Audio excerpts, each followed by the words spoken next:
Veuillez accueillir sur scène la modératrice Madame Shivani Thapa, qui est éditrice aux informations de la télévision népalaise.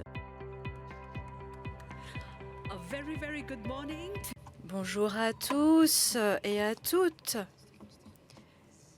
Nous avons des dignitaires distingués, des collègues, des participants. Merci à tous d'être présents ce matin.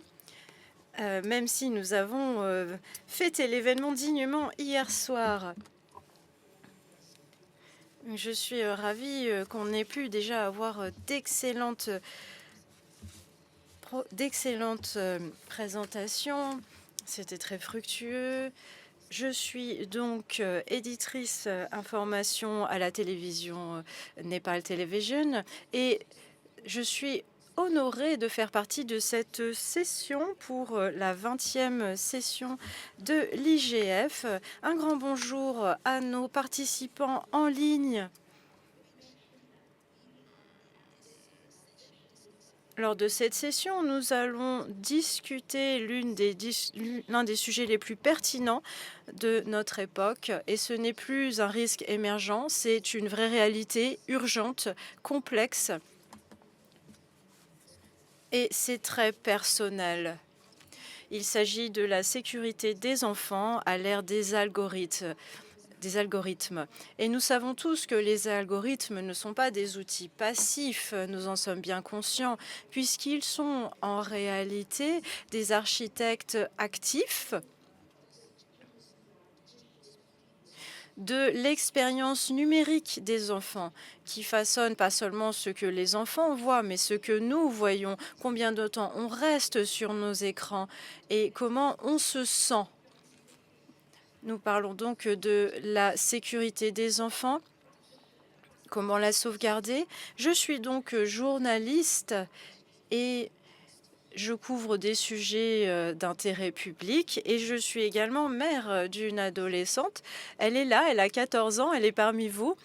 Et donc d'un point de vue personnel et professionnel, ce que je vois très clairement ici, c'est un enjeu qui dépasse le temps d'écran. C'est l'enfance même qui est en jeu. Nous allons nous appuyer sur 3 piliers. Les risques émergents, d'abord liés aux algorithmes, et ensuite nous réimaginerons ce qu'un écosystème centré sur l'enfant pourrait être. Et enfin, nous essayerons d'explorer la redevabilité et ce qu'elle doit signifier dans cet espace. Pour les plateformes, les gouvernements, pour nous tous. Et au cours de cette conversation, nous avons des panélistes très distingués qui sont vraiment à la barre et qui permettent de faire avancer les choses dans ce domaine. Mesdames et messieurs, je vous demande d'accueillir Madame la ministre de la numérisation et de la gouvernance publique de Norvège, Madame Kari-Anne Tung, le ministre du STI du Sierra Leone, Madame Salima Ba, directrice exécutive de Five Rights Foundation, Madame Leanda Barrington-Lige, directrice de développement des politiques de Roblox, Madame Elie Miyu, Madame Christine Gran, chef des relations publiques et des gouvernements chez TikTok, et Madame Sally Wentworth, présidente et PDG de l'ISOC, et Monsieur Thomas Davin, directeur de l'innovation à l'UNICEF. Mesdames et messieurs, je vous demande d'accueillir bien fort les panélistes.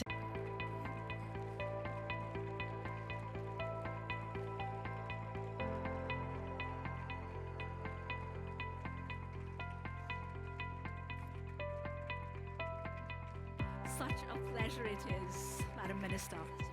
Yeah, warm welcome. A very warm welcome. Please take your seats. Bienvenue, veuillez vous asseoir. C'est un véritable privilège de vous accueillir et de discuter avec vous de cette question extrêmement pertinente pour notre époque et pour l'avenir, bien sûr. Nous sommes tous prêts à discuter de ce défi qui va définir notre époque.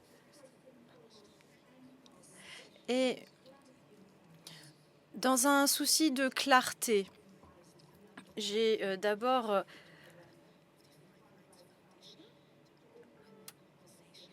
l'honneur de demander à Madame Leanda Barrington-Leach, directrice exécutive de Five Rights Foundation, d'ouvrir la scène. Vous avez 5 minutes.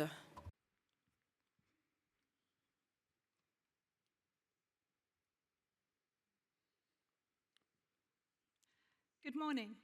Bonjour. À Five Rights Foundation, on parle au nom des enfants dans le monde entier. Et au nom des enfants, merci de nous avoir invités.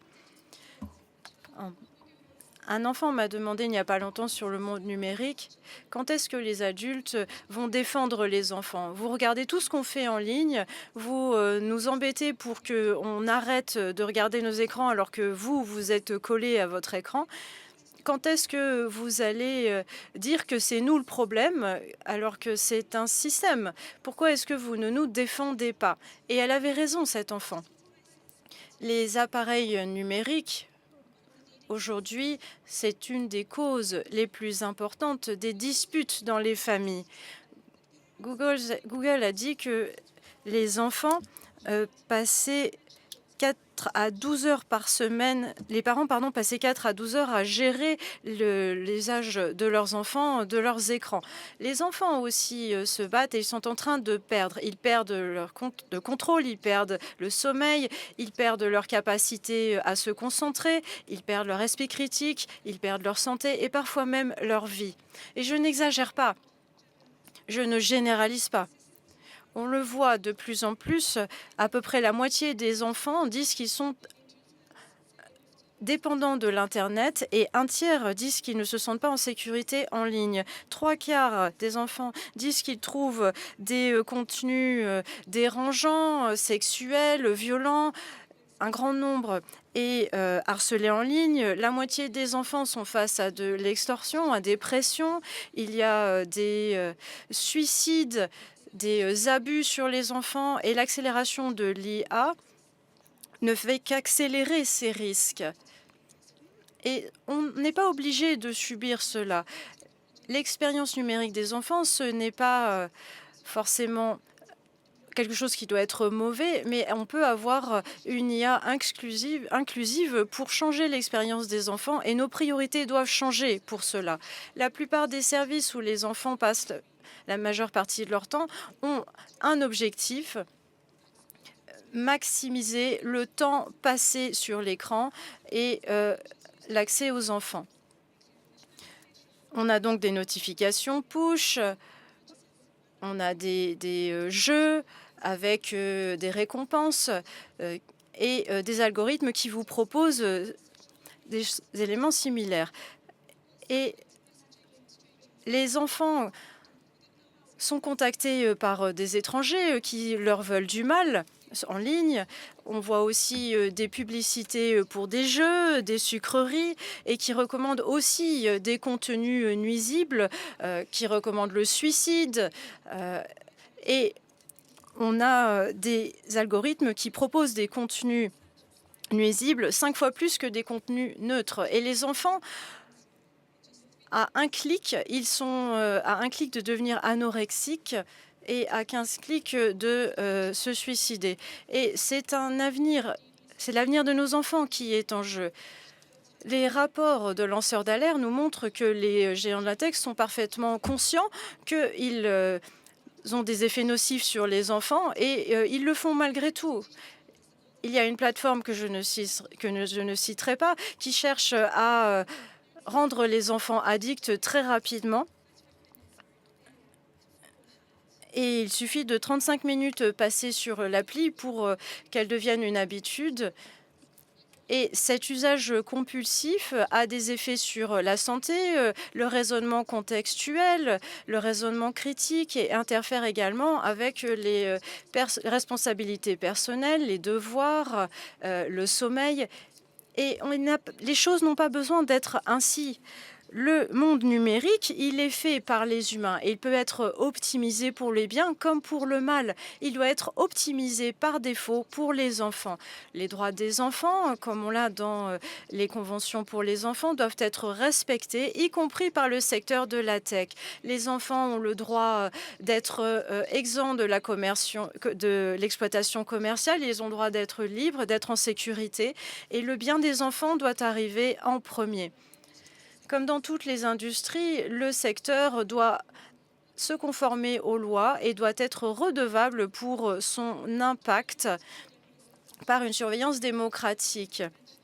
Nous avons des conventions qui disent déjà ce que doivent faire ces industries. Au Royaume-Uni, en Indonésie, en Californie, nous avons des exigences avec des lignes directrices pratiques. Et l'innovation responsable pour les enfants, elle est parfaitement faisable. Mais il faut pour cela se détourner de pratiques extrêmement lucratives. Et on a vu un certain nombre d'arguments. Au cours des derniers jours, il y a une panique morale où l'IA va trop vite pour qu'on puisse la réglementer. On risque d'être enlisé dans des batailles judiciaires. Mais il faut se souvenir d'une chose. Qui va décider des règles et décide de ce qu'est le bien? Est-ce qu'on va laisser les entreprises privées continuer à mettre le profit au-delà du bien des enfants, et les enfants vous demandent de les aider, de les défendre, de se battre pour eux, pour leur avenir. Alors je vous pose la question aujourd'hui, vous les innovateurs, est-ce que vous allez défendre les enfants? La même question est posée aux réglementateurs et aux législateurs. Est-ce que vous allez défendre les enfants? Et nous tous, les humains, est-ce que nous allons défendre les enfants? Si on est ensemble, unis pour les enfants, eh bien, on peut bâtir un monde numérique tel qu'il le mérite. So much, Leander. Thank you for grounding us so powerfully. Merci beaucoup d'avoir planté le décor avec des paroles si puissantes. Je crois que vous avez donné le ton de la conversation. Et à présent, je me tourne vers le reste du panel. Leanda nous a fait, dans ses remarques d'ouverture, remarquer que les algorithmes personnalisés peuvent, de façon non intentionnelle, avoir des effets sur les personnes. Quel type de risques émergents doivent faire l'objet d'une attention particulière? Je crois que c'est la toute première question que nous allons poser lors de cette session. Je vais commencer avec Madame la ministre. Du point de vue des politiques norvégiennes, qu'est-ce qui, pour vous, est le risque le plus urgent auquel les enfants sont confrontés par rapport aux algorithmes? Merci, Madame la modératrice. Merci à Leanda d'avoir amené la voix des enfants sur cette scène. C'est très important. Et merci à tous de participer à cette question, à ce débat. C'est effectivement la question la plus importante de notre époque, la sécurité des enfants. La technologie continue de façonner le monde des enfants par rapport aux jeux, les vidéos qu'ils regardent, ce qu'ils consomment. Et on doit vraiment se poser la question, est-ce qu'on fait suffisamment pour les protéger? Et sincèrement, je ne le pense pas. Parce que les algorithmes sont des outils puissants pour l'engagement. Et ils exposent également les enfants à des contenus nocifs, au biais, à la manipulation. Ils peuvent aussi façonner les comportements, les pousser vers tel ou tel choix et peuvent causer des dommages en termes de santé mentale. Et comme l'a dit Leanda, on voit tout cela. Une chose est claire, la protection des enfants en ligne, ce n'est pas limiter leur liberté, c'est les habiliter pour qu'ils puissent naviguer dans le monde numérique de façon sûre, avec dignité. La technologie doit être au service de leur croissance et leur épanouissement personnel et non pas l'inverse. Je pense qu'il faut enlever les contenus nocifs, les interdire et on doit aussi les plateformes doivent aussi, vérifier, l'âge des enfants et c'est ce qu'on fait actuellement en Norvège. On essaye de mettre en place un système où on peut vérifier l'âge des enfants. Merci beaucoup madame la ministre d'avoir, donné, le contexte, norvégien. Quels sont les risques qui vous concernent le plus, qui vous inquiètent le plus par rapport à la réglementation sur la technologie et les enfants? Merci, beaucoup. Je remercie, le gouvernement de la Norvège qui, est un hôte particulièrement chaleureux. Merci aussi aux panélistes et du point de vue, du gouvernement de Sierra Leone, il y a, l'engagement des enfants en ligne. On a un certain nombre de recommandations à ce sujet et nous regardons également certains comportements qui nous inquiètent, des comportements addictifs, des liens qui vous amènent vers l'automutilation, des recommandations manipulatrices. Et je crois que très rapidement, vous êtes exposé à des contenus sexuels nocifs, violents, et ça devient presque normalisé. Et nous, en tant que gouvernement, dans ma région, ce qui nous inquiète, c'est le lien avec une violence accrue. On voit des jeunes qui tombent dans le cycle de la violence et on doit les protéger. C'est peut-être un point un petit peu unique, mais peut-être que ça s'applique à d'autres néanmoins. Pour nous, l'inquiétant, c'est le potentiel d'effacement culturel. Nous voyons bien que les algorithmes, les recommandations ne reflètent pas forcément la diversité de nos sociétés ou nos propres réalités. Les enfants en Afrique grandissent dans un environnement où ils sont exposés à des langues, des expressions et juste des questions d'identité qui ne reflètent pas leur propre réalité. Et ils ne voient pas forcément des choses qui reflètent notre propre culture, notre identité, notre culture, nos valeurs. Et il y a donc un risque d'effacement culturel et d'adopter des cultures qui ne sont pas les nôtres. On est sous-représenté, notamment ma région. Et pour nos sociétés, c'est vraiment quelque chose qui nous inquiète.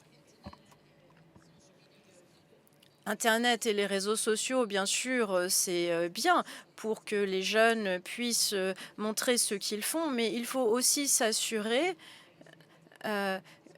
qu'ils puissent eux-mêmes exprimer leurs valeurs et leur société et pas seulement être exposés à ce qui se fait ailleurs.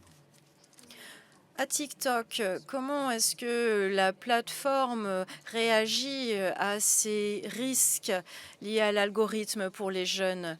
Merci à madame la ministre Tung et à la Norvège de nous inviter à cette conversation extrêmement importante. Nous, en tant que plateforme, nous pensons que c'est essentiel de venir, de s'engager dans ces discussions. Et si vous me permettez, je voudrais revenir un tout petit peu en arrière et dire que TikTok, c'est un lieu où les gens viennent parce que c'est sympa, c'est fun. Vous pouvez voir quel livre vous pouvez lire cet été, vous pouvez planifier vos vacances, vous pouvez découvrir de nouveaux artistes et c'est aussi un lieu où la créativité peut s'exprimer et où on peut être créatif. Et ça ne se produirait pas si on était dans un espace sûr. Donc, pardon, c'est bien sûr pour cela qu'on essaie d'être un endroit sûr et inclusif. Et sans cela, on ne pourrait pas inspirer la créativité et apporter de la joie. C'est vrai que c'est un domaine extrêmement complexe. Les choses vont très vite. Il est difficile d'être un parent dans ces circonstances. Les adolescents parfois sont très durs et chaque enfant est différent. Et la seule solution, je pense, c'est de rester sur les faits et d'avoir un débat constructif. Les risques doivent d'abord être définis et c'est ce qu'on se fait par le biais de la recherche. Pour revenir à ce que disait Madame la ministre, il y a des aspects très positifs pour les jeunes lorsqu'ils sont en ligne. Et par contre, il y a des enfants qui sont à risque et c'est ceux qui sont déjà exposés à des risques dans leur vie quotidienne. Donc si vous êtes dans une communauté vulnérable, vous êtes plus exposé à des risques en ligne. Et des plateformes comme la nôtre, certes, nous avons une responsabilité très lourde pour protéger nos communautés en ligne, mais encore plus envers ces communautés vulnérables. Donc on le fait dès la conception. Lorsque vous créez un compte, si vous avez 13 ans, on va vous expliquer comment fonctionne la plateforme. Donc, on ne donne pas un accès au DM, au message direct, avant que vous ayez 16 ans. Si vous avez moins de 16 ans, votre compte est privé par défaut. On a aussi des limites de temps pour les moins de 18 ans. On a des niveaux de contenu aussi pour limiter l'exposition à des contenus qui ne sont pas souhaitables pour les jeunes. Et on veut aussi qu'ils n'adoptent pas des comportements indésirables. Et nous avons donc une plateforme qui opère partout dans le monde et c'est important, comme le disait la ministre, nous sommes une plateforme mondiale pour une communauté mondiale et nous pouvons appuyer les organisations de la société civile pour qu'ils aient accès à ces jeunes, pour qu'on entende aussi la voix de ces communautés, qu'elles puissent être intégrées. Et on soutient aussi les jeunes lorsqu'ils ont besoin d'aide. Il devrait y avoir moins de friction. Ça devrait être plus facile d'obtenir l'aide dont ils ont besoin. Bien sûr, on peut toujours faire plus. Comme je le disais, nous venons ici, nous voulons toujours nous améliorer.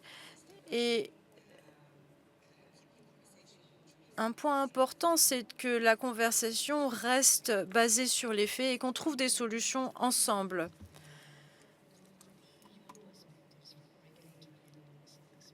Alors, d'un point de vue réglementaire, pour l'Union européenne ou autre, qu'en pensez-vous, Monsieur Thomas Day, Monsieur Thibault Kleiner, de la Commission européenne?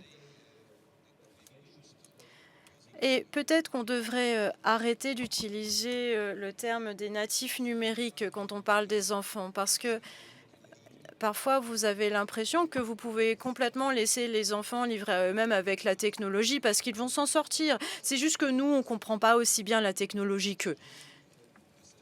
Et les études que nous menons à l'Union européenne nous montrent que les enfants ont une compréhension très superficielle de la technologie. Ils savent utiliser les applis, mais ils ne savent pas ce qu'il y a en dessous. Ils peuvent être manipulés.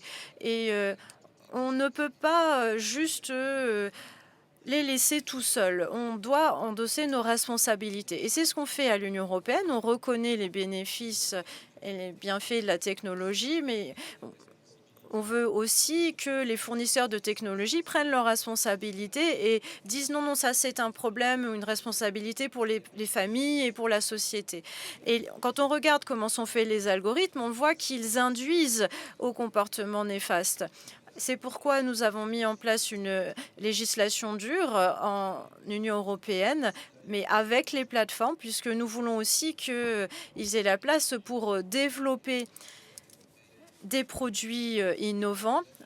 Nous sommes vigilants sur l'âge des enfants, notamment. Nous voulons avoir des vérifications d'âge avec des mécanismes tout à fait sérieux. Nous aurons une appli dans les prochains mois qui permettra de vérifier l'âge des enfants en ligne. Nous sommes prêts aussi à ouvrir des à démarrer des procédures judiciaires lorsque les plateformes ne suivent pas ces lois. Il y a des plateformes avec des contenus pour adultes qui donnent l'accès aux enfants, qui ne surveillent pas suffisamment l'accès par les enfants. Et donc, on a des plateformes comme Meta, Facebook ou TikTok auxquelles on est face. Et aujourd'hui, nous avons la possibilité de garder ce qui est bon dans la technologie, mais aussi collectivement d'agir sur les risques. Et dans ce cadre, nous lançons un effort très important sur les lignes directrices pour les plateformes. On vient de finir les consultations et nous espérons pouvoir publier ça cet été avec une enquête pour identifier les risques et nous assurer que nous prenons des mesures pour répondre à ces risques. Merci. À présent, je me tourne vers Madame Emily Yu de Roblox. Vous êtes dans un environnement très interactif. Comment est-ce que vous évaluez les vulnérabilités de l'algorithme par rapport aux enfants? La sécurité, c'est vraiment au cœur de ce que nous faisons chez Roblox. Nous évaluons les nouvelles fonctionnalités des produits avec la sécurité dès la conception. Et nous avons lancé en novembre des contrôles parentaux très robustes avec une limite de temps d'écran qui peut être ajusté par les parents. Également, la lecture de contenu, c'est-à-dire que les parents sachent ce que les enfants lisent et permettre ou interdire aux enfants de rentrer sur telle ou telle expérience. Nous avons toute une série de contrôles en place. Si un enfant dit « je veux rentrer et participer à cette expérience », eh bien, ils peuvent recevoir une permission directe de leurs parents. Concernant les algorithmes qui font des recommandations sur les plateformes, eh bien, notre focalisation se porte sur les possibilités et également la limitation. Il y a des milliers d'expériences possibles en ligne et nous voyons un certain nombre d'expériences qui pourraient être intéressantes pour les enfants tout en ayant la permission de leurs parents. Bien, nous voyons un panorama de ces différents éléments. Qu'est-ce que la recherche suggère sur ces points?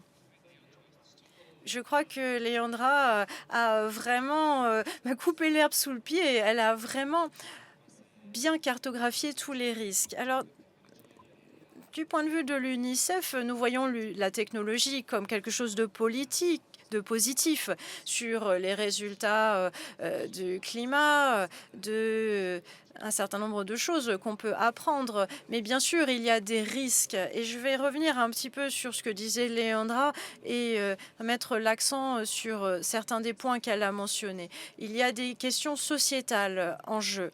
Certaines des technologies, par exemple, ont une influence sur la santé mentale, sur la nutrition, sur l'automutilation, les addictions aussi.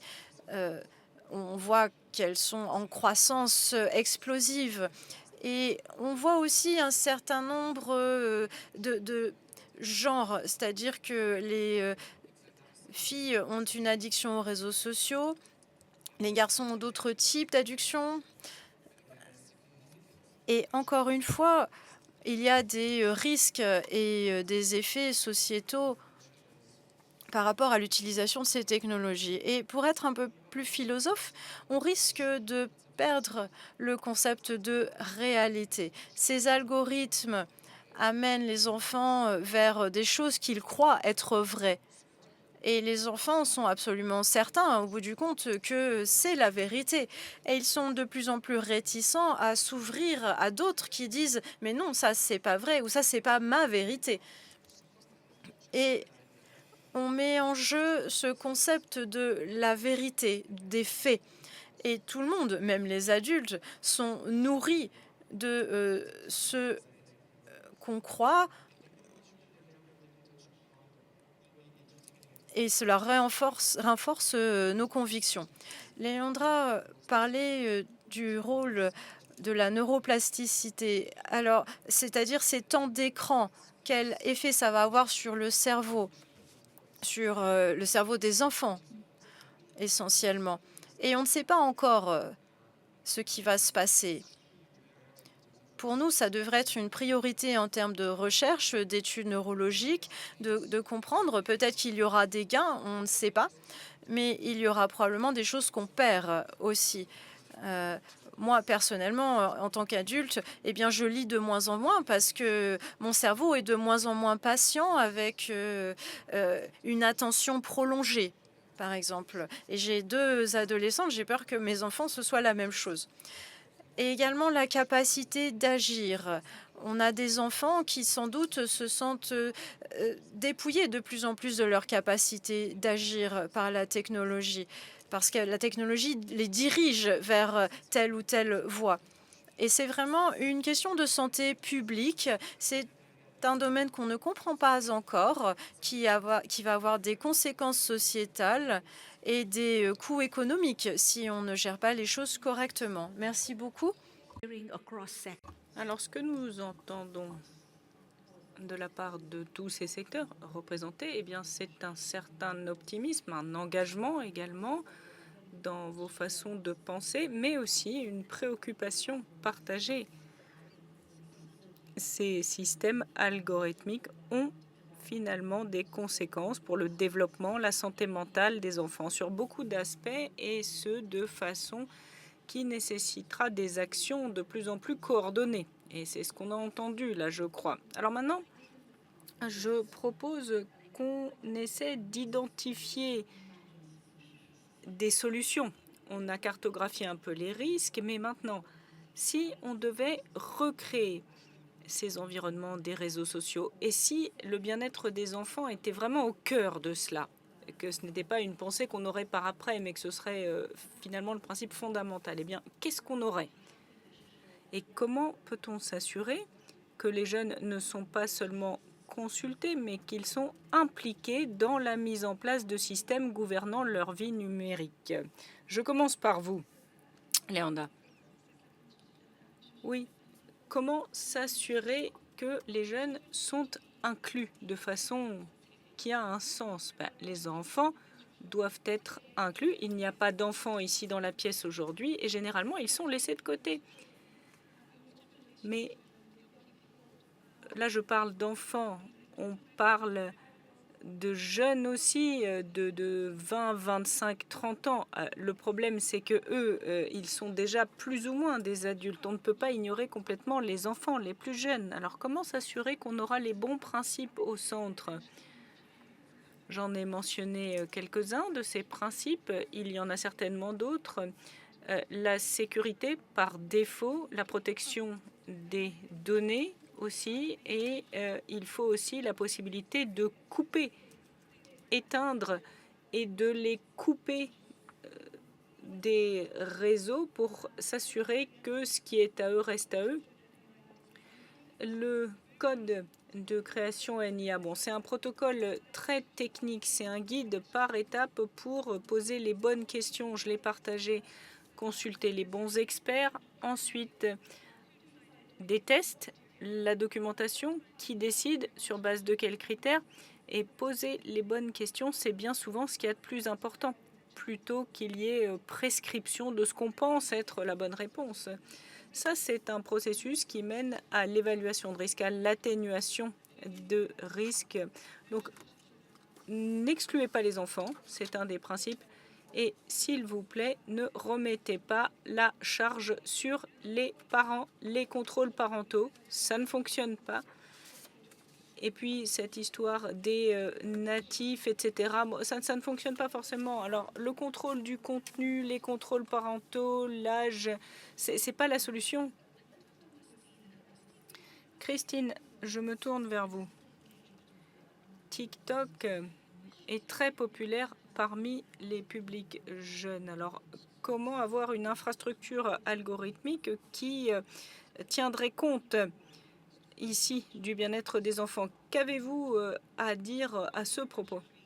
Bien oui, cette sécurité dès le départ, dès la conception, ça nous paraît bien.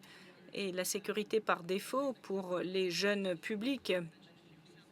J'ai donné quelques exemples. lors de ma réponse à votre question précédente. Pas de messagerie directe qui soit autorisée. Les comptes des plus jeunes adolescents doivent rester privés et ça doit être le point de départ.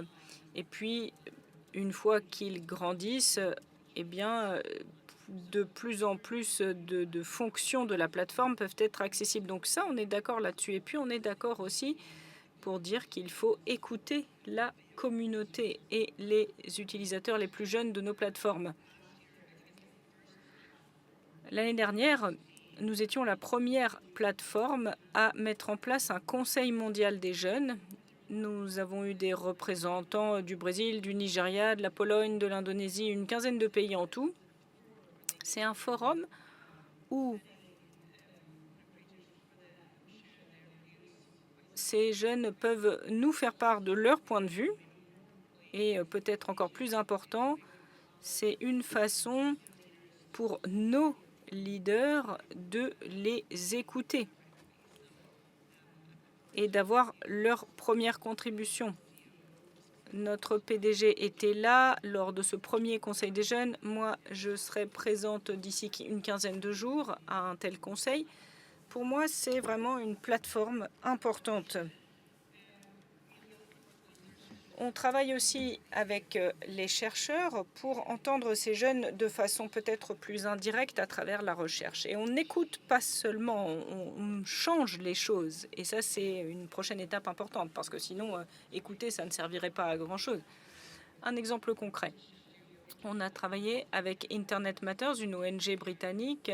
On a parlé avec des adolescents et leurs parents qui ont dit que l'authenticité et le sentiment d'appartenance, eh bien, doit faire partie du cœur de leur expérience sur Internet. Donc nous, on a fait des modifications pour restreindre par catégorie d'âge certains filtres beauté qui pouvaient donc modifier leur apparence. Ça, c'est vraiment un exemple concret de ce qu'on a fait sur base des expériences et des retours d'informations. Et puis, d'autres façons d'écouter notre communauté, eh bien, les jeunes vont sur TikTok pour apprendre. Alors ça, on veut l'encourager, hein. On voit que la lecture augmente dans leur segment de la société. On a d'énormes projets autour de BookTok pour encourager cela.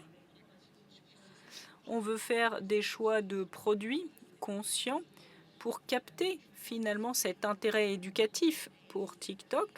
Donc on a un feed source où on capte les contenus mathématiques, scientifiques, etc. C'est prévérifié et c'est par défaut sur tous les moins de 18 ans. Et ça, on s'aperçoit que c'est très populaire. Donc c'est également dans notre intérêt d'écouter la communauté et de s'adapter. Incroyable.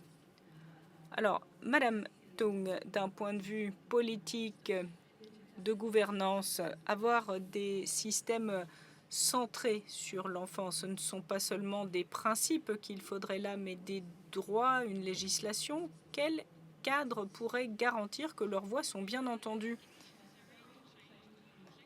Je pense qu'il est nécessaire de changer la logique qui sous-tend les plateformes. Il ne faut plus des systèmes addictifs dès l'élaboration. Il faut des modèles qui protègent vraiment les enfants. C'est ce que je pense. Alors, en Norvège, ça peut paraître naturel, facile, je ne sais pas, mais nous, on a un livre blanc en Norvège où on explique que les enfants ne sont pas des marchandises. Parce que c'est vraiment ça le problème principal, hein. Les enfants, on les voit comme des clients quelque part, comme des produits. Et on veut s'assurer qu'il y a des principes qui sont au départ des algorithmes. Alors quels sont ces principes? On doit s'en tenir à la Convention des Nations Unies sur les droits des enfants. On doit s'assurer qu'il y a une certaine ouverture. On doit s'assurer de la transparence des plateformes. Elles doivent être compréhensibles, ces plateformes. Comment choisir son contenu? Alors, en tant que parent, on doit le comprendre, mais aussi en tant qu'enfant. Et on doit aussi avoir des plateformes adaptées à l'âge et on doit aussi interdire les publicités basées sur un algorithme de comportement. Et puis, il faut arrêter le profilage des enfants sur les plateformes parce que ces enfants ne sont pas suffisamment mûrs pour prendre les bonnes décisions. Et le bien-être des enfants, ça doit vraiment être ce qui est au centre de nos préoccupations lorsqu'on laisse nos enfants vivre leur vie sur des réseaux sociaux. Pour nous, les plateformes peuvent être un outil positif. Ils peuvent se les approprier. Et les enfants nous le disent haut et fort, protégez-nous. Il faut les écouter, ces enfants. C'est ça qu'ils nous disent. Oui, on voit qu'il y a un consensus assez clair. Avoir l'enfant au centre, ça commence par une attitude intentionnelle, mais il faut aussi ensuite avoir des processus inclusifs dans l'élaboration des algorithmes. Et il faut s'assurer qu'on entend bien les voix de ces jeunes utilisateurs. Alors, je passe à une autre question. La réglementation, elle prend de plus en plus de place au niveau mondial. Il y a de plus en plus de gouvernements qui vont mettre en œuvre une telle législation pour protéger les enfants en ligne. On a entendu des préoccupations qui ont été évoquées même pendant cette discussion. Alors le défi maintenant, il est où? Il faut que la politique devienne action au niveau des plateformes. Quelles sont les approches de politique prometteuses? Quel doit être le rôle des entreprises pour s'aligner de façon proactive sur les droits des enfants? Je me tourne vers Madame le ministre Salim Abba de Sierra Leone. D'un point de vue régional et national, qu'en pensez-vous? Oui, effectivement, on entend les voix pour la réglementation, et ça ne vaut pas seulement pour les enfants, les adultes aussi, mais évidemment encore plus pour les enfants. Ça doit faire partie de notre travail. On se tourne vers les autres pays pour voir ce qui a fonctionné. Et tout le monde fait ça. Et c'est la nature en pleine évolution permanente de la technologie. À un moment, tout le monde pensait que les contrôles parentaux, c'était formidable. Maintenant, on voit que ça change. Et c'est vrai qu'il y a cette évolution constante. Alors, notre région a été un peu lente, peut-être, pour s'inviter à la table. Alors, pourquoi? Bien parce qu'on est entré plus tard dans l'ère d'Internet.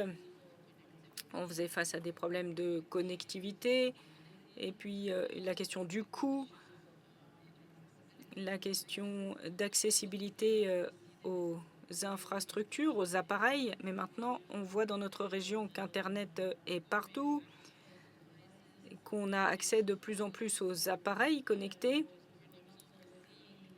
Et on voit les effets maintenant parce qu'il y a de plus en plus d'enfants africains qui ont accès au réseau. Et on voit l'impact, on voit le harcèlement en ligne qui augmente. Alors, évidemment, il y a des aspects positifs. On ne dit pas que c'est que négatif, mais on voit les effets négatifs qui ont un certain impact. Et la question, c'est de savoir comment assurer une certaine sécurité. Au Sierra Leone, on regarde la sécurité en ligne. Là, on essaie de voir ce qu'on peut faire d'un point de vue législatif, surtout pour les impacts négatifs. On ne les connaît pas forcément tous encore dans notre région, mais on essaie de réglementer par anticipation, parce qu'on a bien vu les impacts dans d'autres régions. Donc, lorsque nous réglementons, nous essayons de voir les exemples de meilleures pratiques. Si on regarde le GPRD de l'Union européenne, comment on pourrait adapter différents textes législatifs déjà adoptés à nos besoins spécifiques. Et les réglementations, indépendamment, ne pourront pas seulement fonctionner. Il ne faut travailler avec aussi les entreprises, mais pas forcément seulement avec les grandes entreprises de la tech, avec les petites startups aussi. Parce qu'avec la big tech, eh bien, il y a peut-être un côté un peu plus réactif. La plateforme est déjà là et il faut réagir et on voit les mesures de sécurité à mettre en œuvre. Mais si on regarde un peu les startups, eh bien, on peut travailler avec ces startups maintenant à un stade précoce pour s'assurer que ces aspects font vraiment partie de l'élaboration de ces plateformes dès le départ. Et dans notre région, j'aimerais souligner un exemple. Il y a beaucoup de jeunes en Sierra Leone qui développent des solutions. On a des conversations avec eux et la solution qu'ils ont créée, alors d'abord, l'IA est un peu locale, donc ils ne vont pas dans les grandes séries de données mondiales. Ils veulent s'assurer que les enfants qui utilisent l'outil et qui obtiennent l'information, eh bien, obtiennent des informations locales issues de notre culture. Et la plateforme, c'est un outil de gestion de l'apprentissage, disons. Et puis, il y a un copain d'apprentissage, c'est une fonction où on peut partager les connaissances. Il y a une IA aussi qui assure qu'on ne peut parler que de choses liées à l'éducation. Donc on voit des petites applications comme ça et en tant que décideur dans les gouvernements, on doit travailler avec les entreprises pour s'assurer que lorsqu'on élabore des nouveaux produits, eh bien, on ait les enfants au centre. Thomas Devin, je me tourne vers vous. Comment s'assurer que les produits à l'origine reflètent mieux les droits des enfants? Alors, ça dépend un peu des pays, mais on voit des progrès dans les systèmes réglementaires.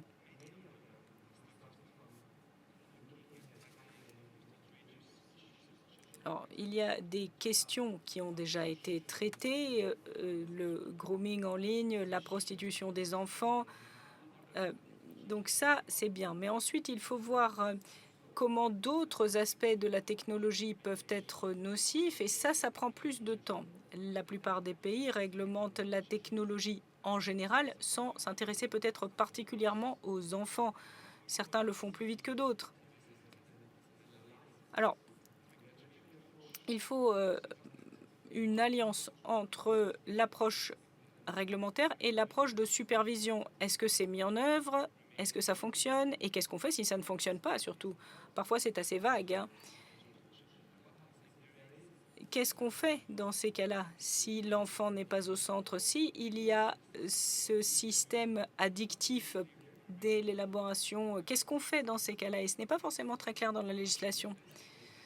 Donc, on essaie de voir comment ça se développe. Et puis, il faut des guides aussi. Et la ministre l'a dit aussi. Il faut une étude d'impact centrée sur les enfants, ce qui va se produire, ce qui peut se produire. Les différentes parties de la société, les adolescents, les jeunes doivent être impliqués et on doit pouvoir s'exprimer sur ce qui est la bonne approche, ce qui pourrait être la mauvaise approche lorsqu'on construit un système. Et Christine a dit que la voix doit être entendue parce que la plupart des enfants nous disent, eh bien, vous nous demandez nos points de vue, puis après, rien ne se produit. Donc, je pense qu'on doit arriver à cette étape. Une fois qu'on implique les enfants, eh bien, il faut que ça porte un sens. Il faut que des actions en soient issues. Il faut de la transparence, c'est important. Autre point très important, lorsque les entreprises sont d'accord pour ouvrir le capot, donc montrer comment fonctionne l'algorithme. Et voilà ce qu'on a fait, voilà ce qu'on peut changer, et on peut avoir une supervision en tant que société, si vous voulez. Il faut essayer de voir s'il y a un progrès identifié sur les questions qu'on a vues. Et la ministre Tung n'a pas été au bout, mais le document, le livre blanc, pardon, qui existe en Norvège sur l'éducation numérique, eh bien, c'est important. Donc, on doit vraiment voir ça comme un problème de santé publique. Tout le monde doit s'en occuper. Les parents doivent mieux comprendre. Il y a beaucoup de parents. Eh bien, si vous avez la conversation avec votre adolescent alors qu'il a un écran depuis 5 ans, c'est trop tard. Vous avez déjà perdu la bataille. Et moi, j'ai 2 adolescents, je sais de quoi je parle. Donc, il faut vraiment guider les parents. Quelles sont les étapes à garder en tête? Je crois que c'est important.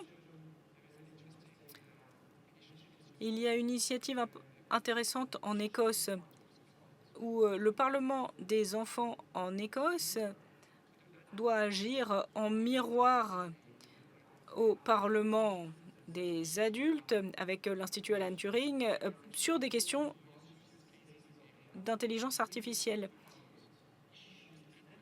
Donc, ils font des recommandations sur les voies qui existent pour traiter de questions liées à l'IA. Je crois qu'il y a vraiment plusieurs façons de faire fonctionner les choses. L'idée, c'est que les connaissances doivent pouvoir être rapportées, si vous voulez, pour qu'il y ait différentes options à disposition. Merci. Je me tourne vers Emily Yu. Comment Roblox décide-t-il d'intégrer ces enfants au centre? Oui, alors, on a un programme qui s'appelle Trust by Design, donc il faut avoir une confiance dans le système dès le départ. Et là, on pense aux droits fondamentaux des enfants et comment incorporer cela aux produits qu'on va publier sur la plateforme. On a un conseil adolescent depuis le début de l'année. On reçoit des retours d'informations de jeunes du monde entier. Est-ce qu'on a des politiques à mettre à jour? Quel est leur retour d'information sur les mises à jour? On veut que ces adolescents puissent nous dire ce qui les intéresse, ce qu'ils veulent suivre. Et ce qui est intéressant avec la plateforme Roblox, eh bien, c'est que c'est un espace où les adolescents, les jeunes peuvent s'exprimer dans des espaces où ils ne peuvent peut-être pas le faire, dans le monde réel, disons. Un exemple. On a entendu des groupes vulnérables sur la plateforme Roblox qui disent qu'ils peuvent communiquer avec d'autres qui sont comme eux. Et ces communications, elles n'auraient pas lieu dans le monde réel. Donc pour nous, c'est vraiment positif. Ce type de communication, c'est positif. Mais évidemment, il faut aussi une protection de la vie privée pour assurer la sécurité. Monsieur Kleiner, je me tourne vers vous. Quels sont les outils réglementaires qui peuvent faire avancer les choses pour que les plateformes respectent les droits des enfants dès le départ, je dirais? D'abord, à mon sens, la réglementation fonctionne. On a des exemples très concrets. Un cas récent d'un procès récent contre TikTok et qu'il y avait des comportements à caractère addictif sur TikTok. Et ça a été retiré des caractéristiques de la plateforme. Donc c'est bien. Et notre expérience, elle est celle-là. Si on a une réglementation qui est bien mise en œuvre, eh bien ça fonctionne. On ne peut pas simplement compter sur la bonne volonté des entreprises qui, elles, gagnent de l'argent. Elles ne vont pas changer ça volontairement. Il faut une réglementation. Mais on veut être efficace. Et c'est pour ça qu'on veut publier ces lignes directrices aussi pour améliorer la protection des enfants en ligne. Je peux vous dire qu'il y a plusieurs éléments sur lesquels on veut se concentrer.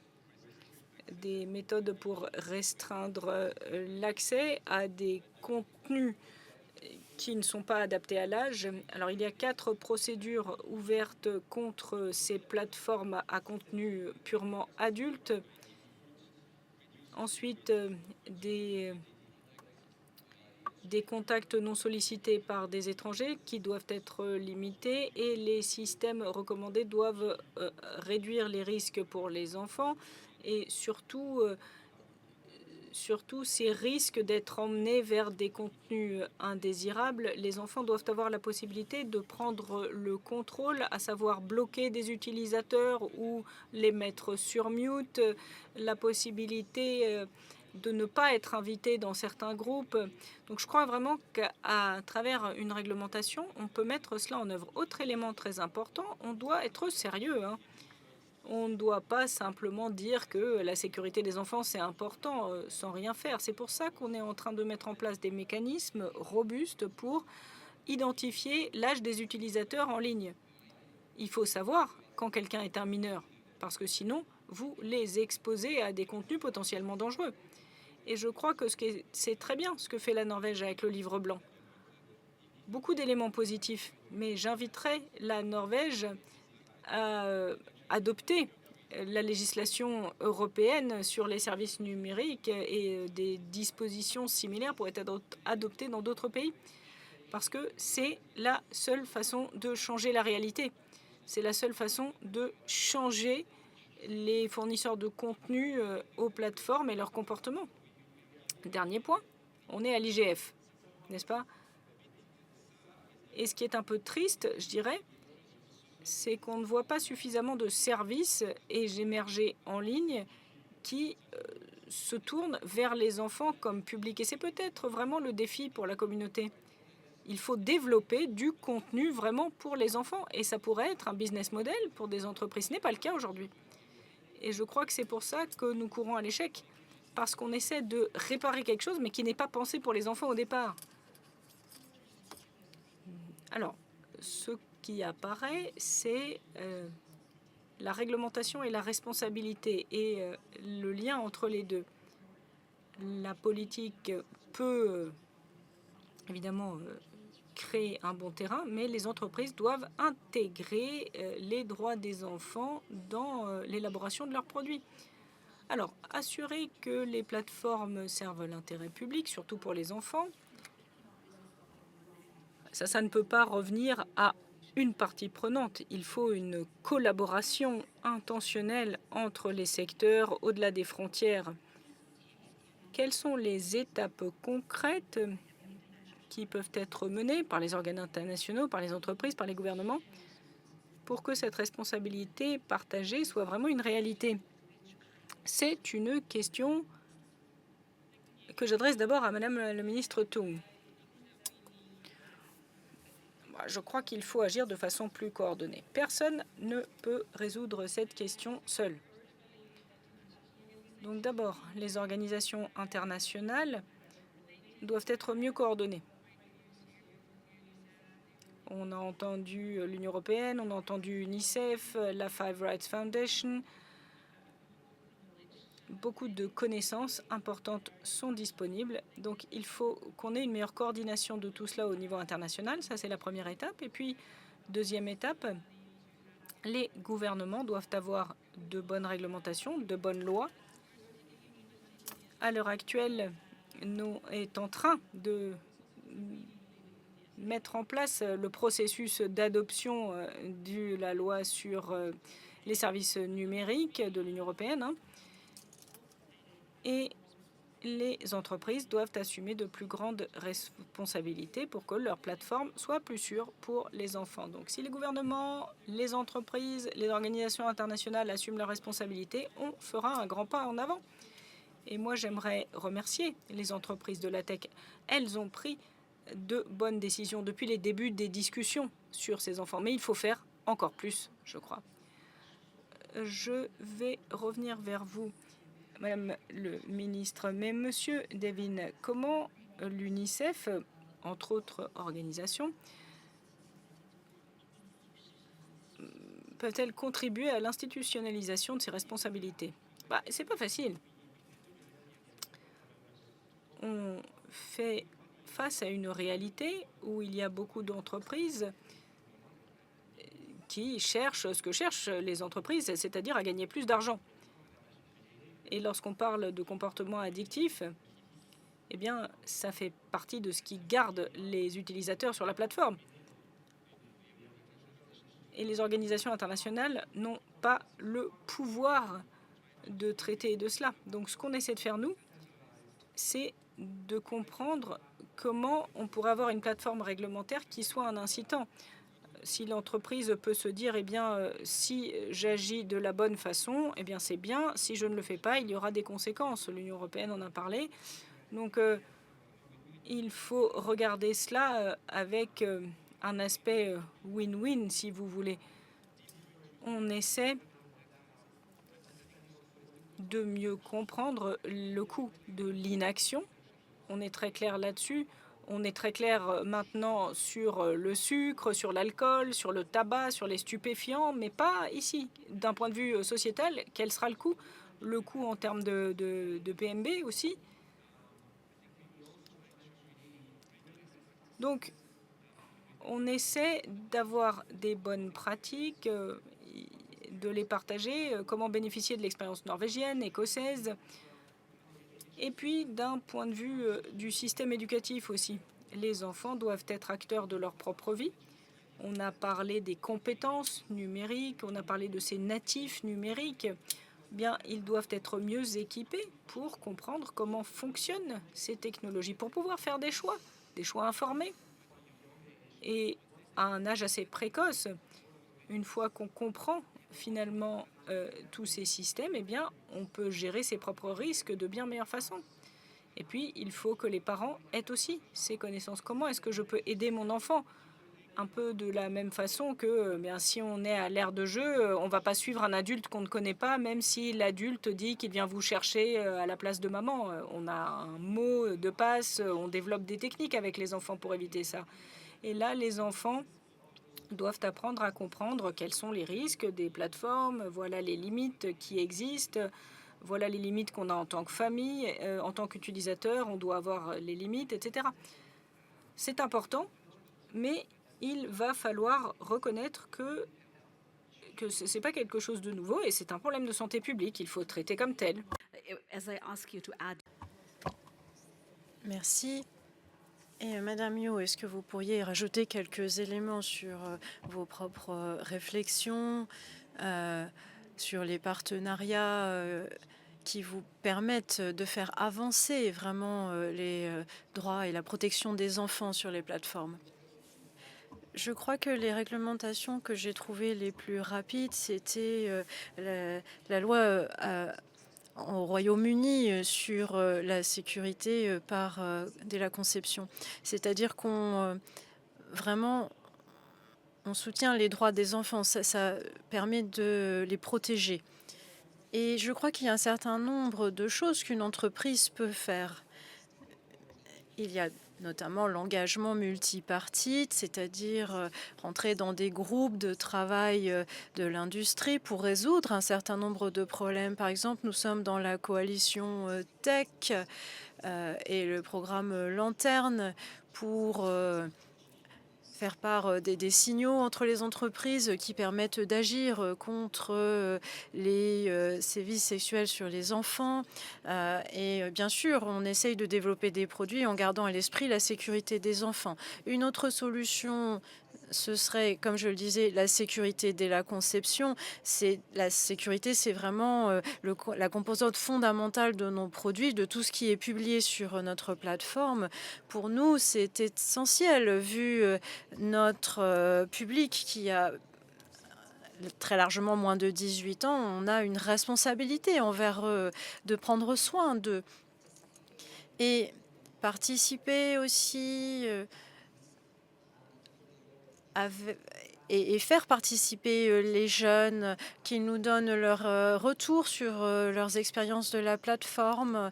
Est-ce qu'il y a des problèmes auxquels ils sont confrontés? Ça, pour moi aussi, c'est utile. Et bien sûr, faire de la formation aux compétences numériques.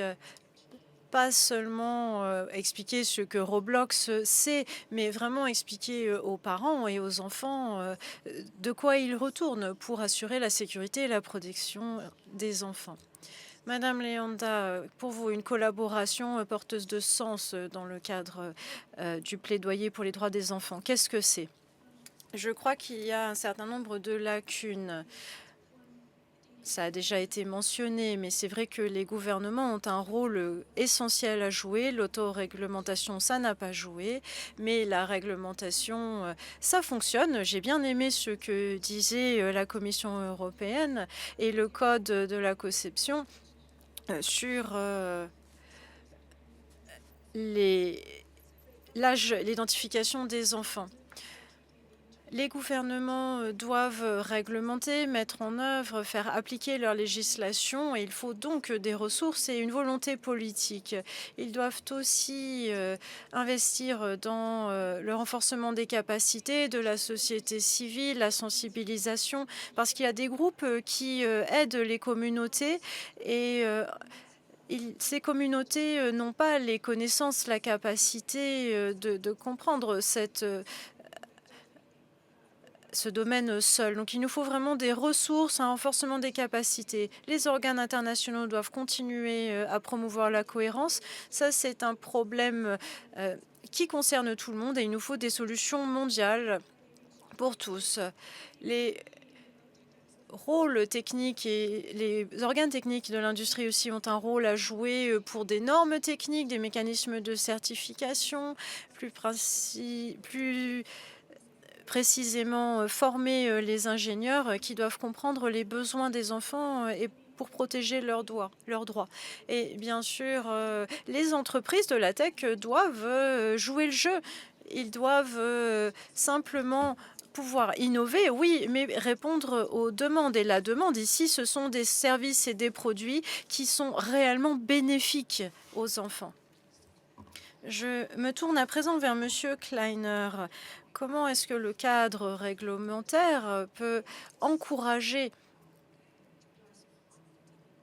et appliquer les responsabilités conjointes des parties prenantes? La réglementation, comme je le disais, fonctionne si vous la mettez en œuvre correctement. Nous voulons avoir un dialogue continu entre la Commission européenne, les plateformes qui font l'objet de la loi sur les services numériques, mais aussi les médias, la directive sur les services audiovisuels protège les enfants. Et il faut avoir des mesures de l'âge des enfants en ligne. C'est indispensable pour voir ce qui se passe. Et cela nécessite un débat constant. Voilà pourquoi nous avions démarré une consultation sur les lignes directrices. Nous informons que nous allons publier cela cet été. C'est l'article 28 de la loi sur les services numériques. Nous avons aussi des initiatives sur le harcèlement en ligne, la santé mentale et plus généralement, c'est vraiment un effort constant. Ce n'est pas une fois et après c'est fini parce que la technologie évolue constamment et vous avez constamment de nouveaux problèmes. Vous savez, ces produits sont arrivés sur le marché il y a 12 ans, c'est très récent et nous avons aussi des centres de sécurité de l'Internet et nous avons plus de 35 millions de visites uniques sur ce centre, sur ce site. Les familles, les enfants, ils veulent en apprendre plus. Ils veulent certes des informations, mais ils veulent aussi du soutien pour certains problèmes. Il y a des conversations assez difficiles dans les familles. Comment est-ce qu'on peut bloquer l'accès à des jeux, à des réseaux sociaux pour vos enfants? Je vous assure que c'est pas facile à faire. Et collectivement, on doit apporter ces ressources. Ces centres pour un Internet plus sûr, c'est vraiment une grande réussite de nos efforts pour qu'on ait un Internet meilleur pour les enfants. Et au bout du compte, ce n'est pas quelque chose qu'on laisse les parents gérer ou les gouvernements ou les plateformes. C'est tous ensemble que nous devons agir. Christine, à TikTok, quelles normes partagées de modèles de gouvernance ont pu aider à combler le fossé entre le public et le privé? il y a effectivement la loi sur les services numériques et nous aimons bien cette loi parce qu'elle fournit un terrain de jeu équitable. C'est aussi un forum qui permet un dialogue constant avec la société civile, les gouvernements et d'autres acteurs. Et selon moi, on réussira mieux si on collabore. On n'essaye pas de se voiler la face par rapport à nos responsabilités ou de repasser le bébé à quelqu'un d'autre. Non. Je vais vous donner un exemple. Je viens de Suède et malheureusement, on a vu au cours des dernières années des jeunes, des adolescents, très jeunes même, qui sont happés par la criminalité, les gangs. Et en tant que plateforme, nous sommes un peu isolés. Bien sûr, on peut mettre en place des politiques de protection, les appliquer. On peut avoir des canaux d'ouverture et de communication avec les autorités et les forces de l'ordre, mais ça va être qu'une sorte d'atténuation de quelque chose qui est déjà parti dans la mauvaise direction. Et le BRIS, qui est une ONG en Suède, a reçu pour tâche par le gouvernement suédois d'apporter un appui aux jeunes, aux adolescents, et particulièrement pour ceux qui sont à risque d'être happés par la criminalité. Et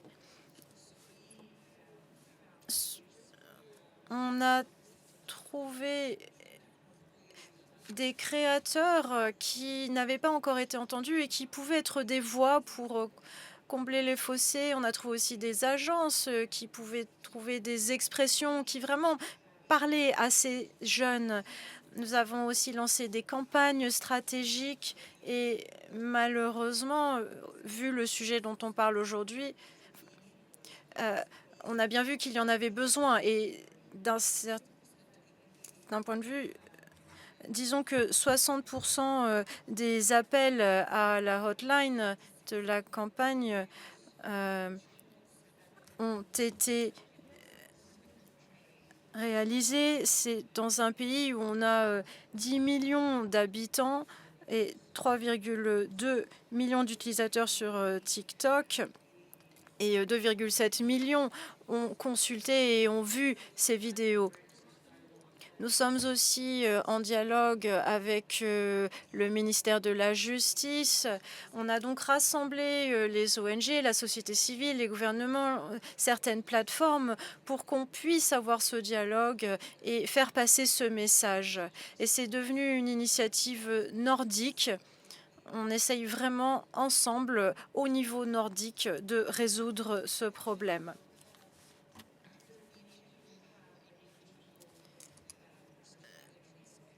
Il faut aussi avoir une compréhension commune de cette question. Les gouvernements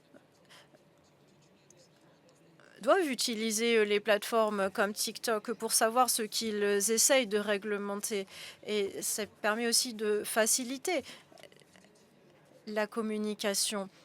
Nous nous engageons sur la transparence. J'invite tout le monde à regarder notre centre de transparence où on parle très ouvertement des contenus ou des comptes qu'on a supprimés parce qu'ils étaient trop jeunes. On parle aussi de la façon dont fonctionne l'algorithme et d'avoir des produits qui permettent de créer cette compréhension. Et pour nous, c'est très important pour établir la confiance avec notre communauté, mais aussi avec la société en général. À mesure que nous avançons dans cette conversation, je pense qu'il est important de noter qu'il y a une vraie fracture numérique et une fracture sur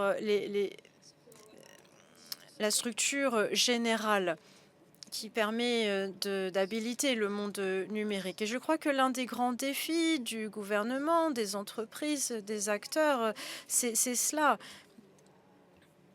Et je me tourne vers Madame la ministre. Bah, les pays du Sud, comment est-ce qu'ils peuvent être inclus pour que les solutions soient inclusives et équitables?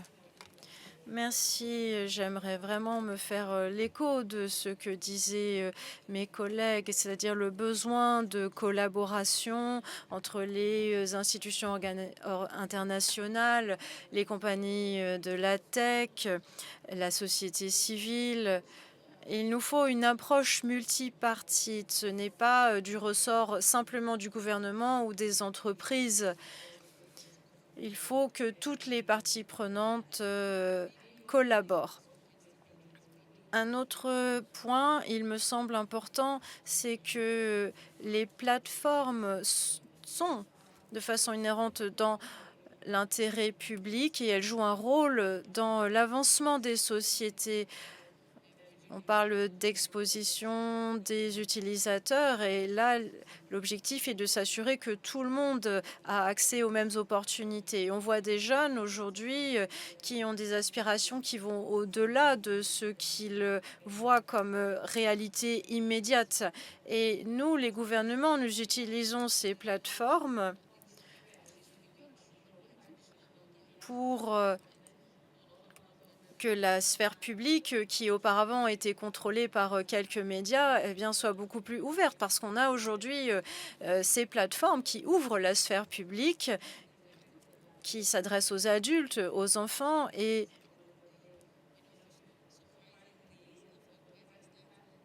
c'est assez surprenant de voir que 15% du trafic d'Internet de la Sierra Leone va vers TikTok.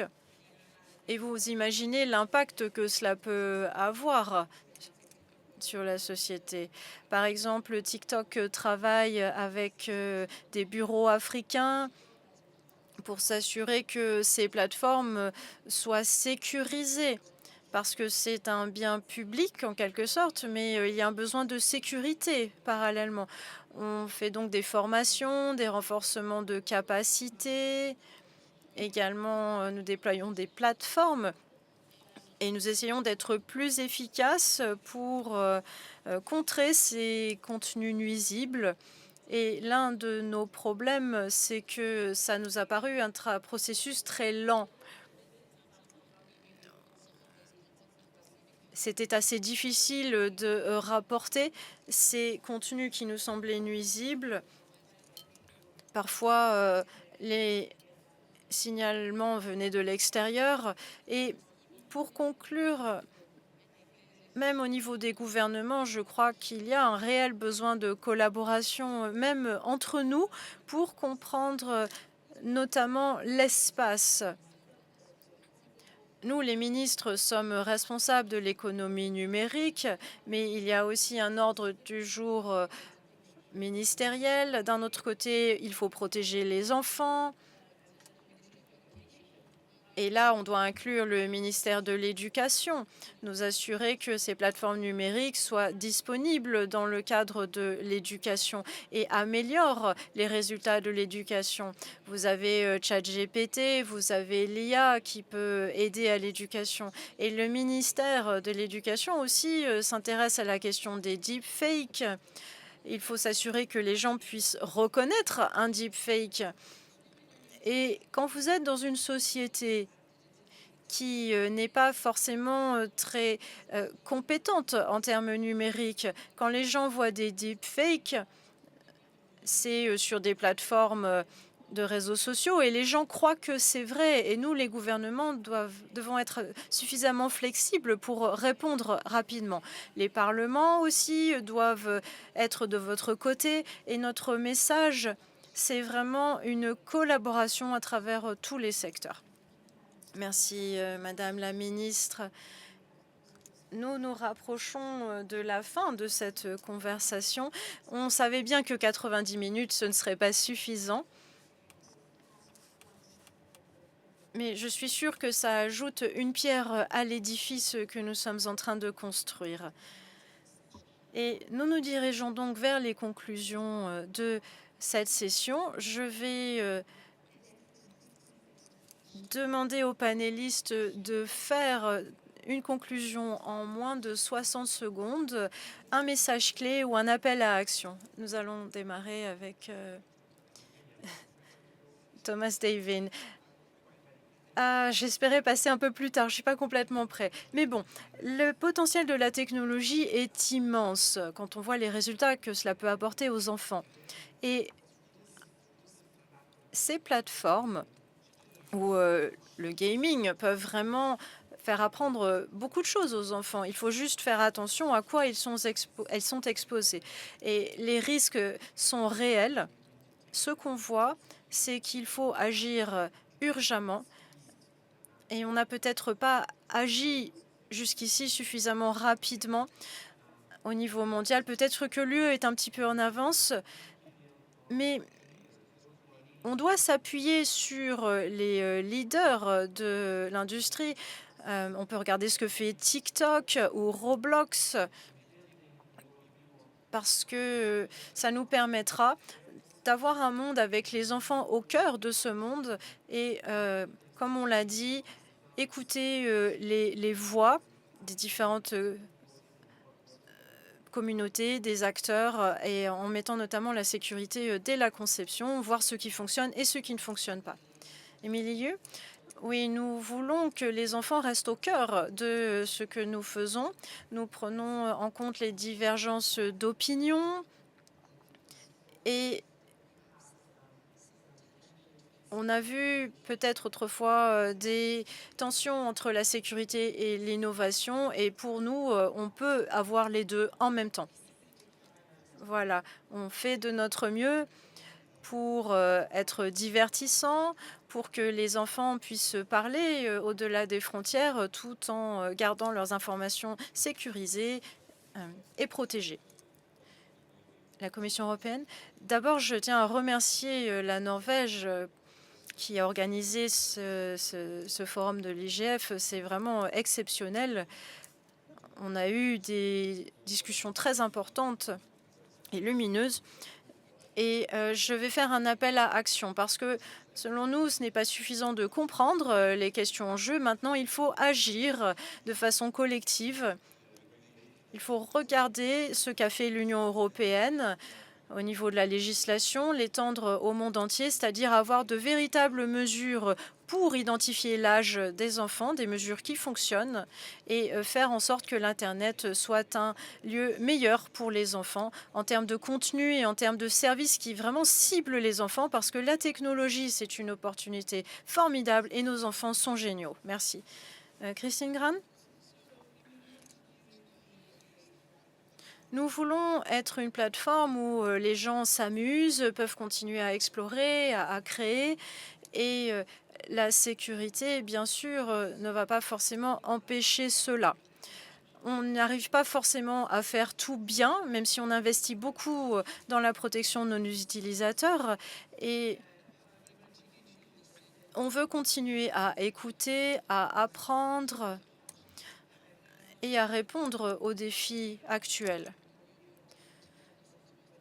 Merci à vous qui nous avez écoutés aujourd'hui. Vous avez tous et toutes vous avez tous et toutes eu des contributions très intéressantes et je vous encourage à venir nous voir dans notre stand. Leanda? Je vais répéter ce qui a été dit. Le potentiel est colossal et les enfants sont très optimistes eux-mêmes. On sait ce qui doit être fait. Comme l'a dit Émilie, on peut le faire. Je serai prudente, cependant, ne soyez pas naïfs. De grands changements doivent se produire. On ne peut pas laisser l'avenir des enfants à la merci d'impératifs commerciaux, et c'est le cas aujourd'hui. Et ce ne sera pas facile à changer. Alors, continuez vos efforts, mettez en œuvre, appliquez, réglementez, écoutez les enfants et défendez les enfants. Merci beaucoup, Madame la ministre Ba. Clairement, je me fais l'écho de ce qui a été dit en termes du potentiel colossal de la technologie, de ces plateformes, et surtout pour des régions comme la nôtre, on voit des jeunes enfants qui ont un meilleur potentiel grâce à l'arrivée de cette technologie. Les recherches le montrent. Mais il faut aussi comprendre l'impact de ces technologies. On n'a pas forcément parlé des bénéfices économiques qui sont à la portée des enfants s'ils participent pleinement à ces plateformes. Et nous devons nous assurer en même temps que ces enfants soient en sécurité quand ils utilisent ces plateformes. Et un autre appel à action, c'est une utilisation responsable de ces plateformes. Et cela, il faudra peut-être en parler à un autre moment. Mon appel à action, c'est vraiment envers toutes les parties prenantes et particulièrement les entreprises de venir nous rejoindre et d'examiner cette question, d'être critique. Et parfois, on a tendance à voir l'Afrique comme un bloc, mais c'est une région très diverse. Et on aimerait que cette diversité soit reflétée dans l'engagement et au-delà de ce qui se fait aujourd'hui. Merci. D'abord, je tiens à remercier les panélistes. Cela nous montre l'importance de l'IGF, du modèle multipartite qui nous réunit et qui nous permet d'avoir ces conversations difficiles pour avancer. Il faut protéger les enfants mieux que ce que nous faisons aujourd'hui. Et moi, je suis optimiste en termes de technologie. Je suis ministre de la numérisation. La technologie peut nous aider à résoudre des problèmes, nous donner des opportunités, à combler des lacunes. Mais nous devons prendre en compte la perspective éthique. Nous devons que les enfants, que les citoyens arrivent en premier, parce que les enfants deviendront des adultes. En Norvège, nous avons ce livre blanc sur le numérique sûr. Nous essayons de mettre en place cette limite d'âge de 15 ans pour les réseaux sociaux. On travaille avec Google, Microsoft pour que la vie privée, la confidentialité arrive en premier lorsque les enfants utilisent ces plateformes à l'école. Nous avons interdit les téléphones portables à l'école et on continue à collaborer avec l'industrie. Et pour moi, c'est vraiment, quand on regarde ce qui se passait il y a 10 ou 15 ans, enfin, quand on regardera 10 ou 15 ans plus tard et qu'on se demandera de quel côté moi j'étais, eh bien moi, j'aimerais qu'on dise que j'étais du côté des enfants et aussi de la technologie. Merci. On n'aurait pas pu terminer sur de meilleures conclusions. Il faut bien voir que ces questions ne sont pas un risque émergent, mais une réalité. Et ce que nous ont dit nos panélistes aujourd'hui est très clair. Il faut protéger les enfants à l'ère du numérique, à l'ère des algorithmes, et ce n'est pas seulement un défi technique. C'est un impératif moral. L'avenir de la gouvernance du numérique, c'est ce que nous disaient nos panélistes, doit être construit avec et pas seulement pour nos jeunes citoyens. Merci à nos panélistes pour vos excellentes contributions, pour votre leadership, pour ce que vous faites au quotidien. Et vous avez apporté une valeur gigantesque à ce panel. Merci à Madame la ministre, merci à la Norvège qui nous accueille. Merci de nous montrer ce que vous faites. Je remercie le public d'avoir participé, d'être venu, et je vais reposer mon micro. Nous allons clore cette session. Et je vais demander à mes panélistes de me suivre pour une photo de groupe. Merci.